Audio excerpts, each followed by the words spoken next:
It doesn't look like Fantastic Four can make money. In fact, it probably won't even get close to breaking even based on its current trajectory and the trends that we've seen recently with superhero films here and abroad.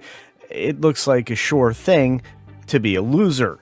And that doesn't surprise anybody. This film was kind of disappointing to many people. Some people liked it, and that's fine. But you cannot spend the kind of money that they spent on both the Fantastic Four and Superman and anticipate to come out on the, well, positive side of the ledger. This is a big story, so here we go.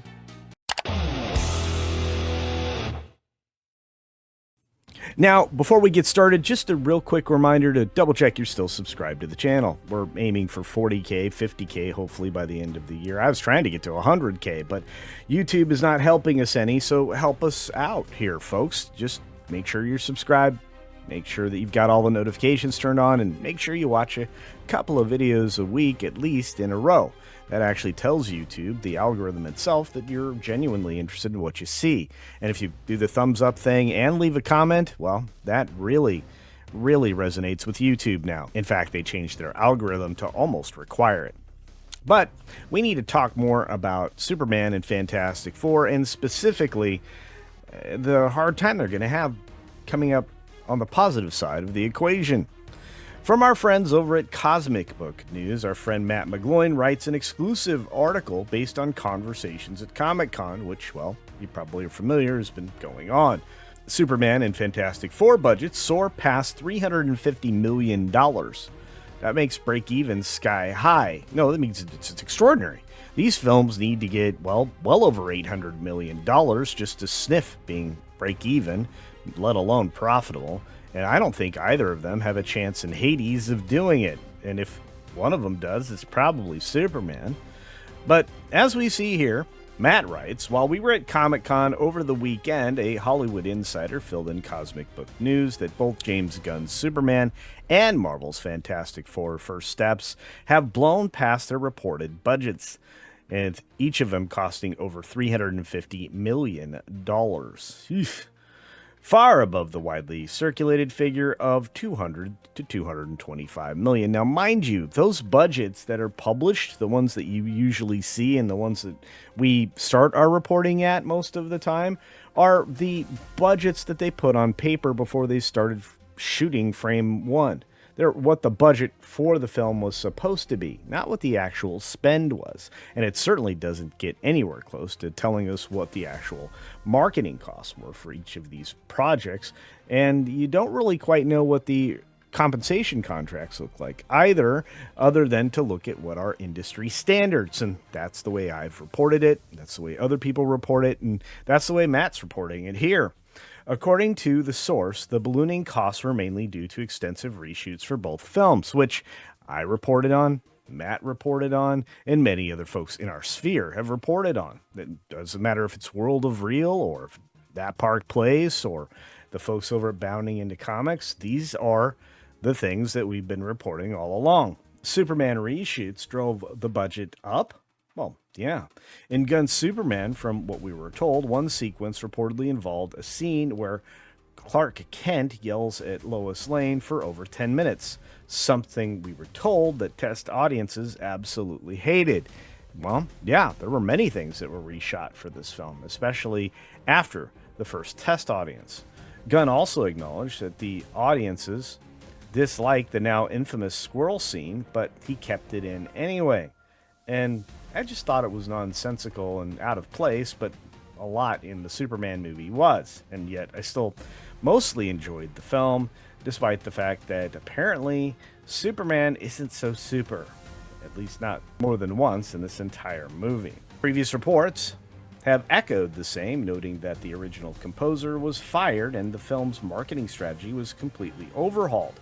It was said that Gunn cut 25 minutes from the film, and I find that believable. First of all, it was a reasonable length, and second of all, there was a lot that I was told personally that was in this film when it was originally completed to, well, things that just weren't there when we got to the final cinematic theatrical version.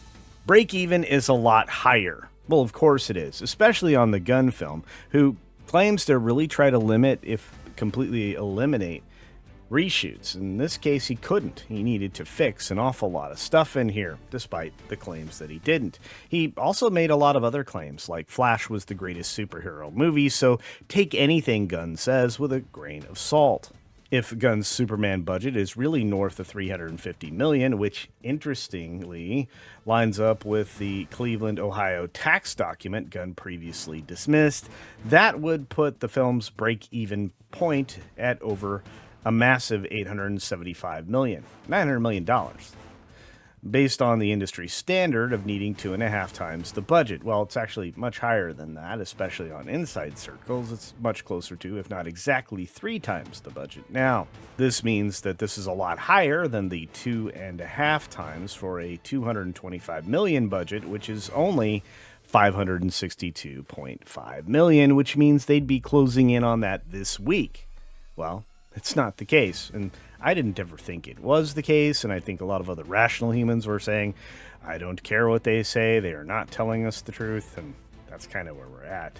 Fantastic Four changed its beginning and ending after early cut, and this we actually heard in real time.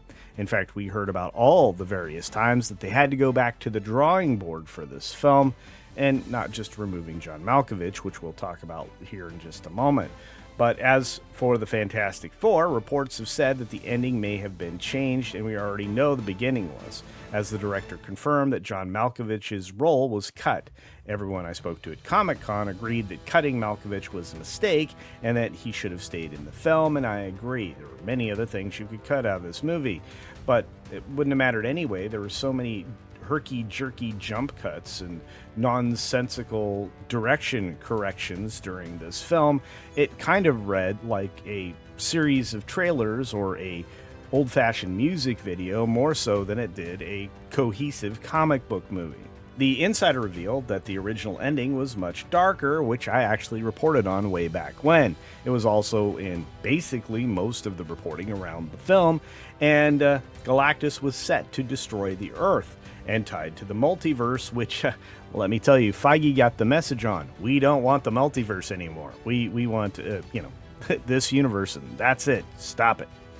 That version appears to have been scrapped in favor of a safer conclusion, which matches recent leaks and rumors of the moves away from the multiverse angle. Again, we were told that Feige got the message, and it seems like he got some of it, not all of it.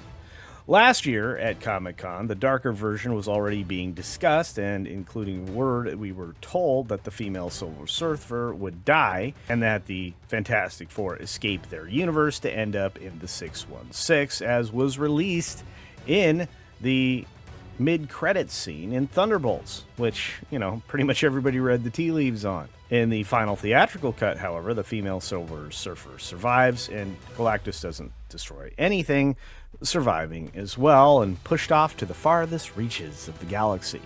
Or potentially accidentally into another place in the multiverse, but we'll never know. Hopefully. At least there'll be one villain that they didn't completely ruin entirely. The reshoots also added Julia Garner's human form as Shalal, which matches recent plot leaks and test screening reports, and of course that's exactly what happened. Pretty much everything we've heard along the way during this film's production has been accurate, including the test screenings, and all of them reportedly didn't go terribly well until they got to the version that they released, and you can see how audiences have viewed that with lighter attendance than anybody would have expected, especially Disney, since they recently went out and reported higher numbers than they actually received at the box office.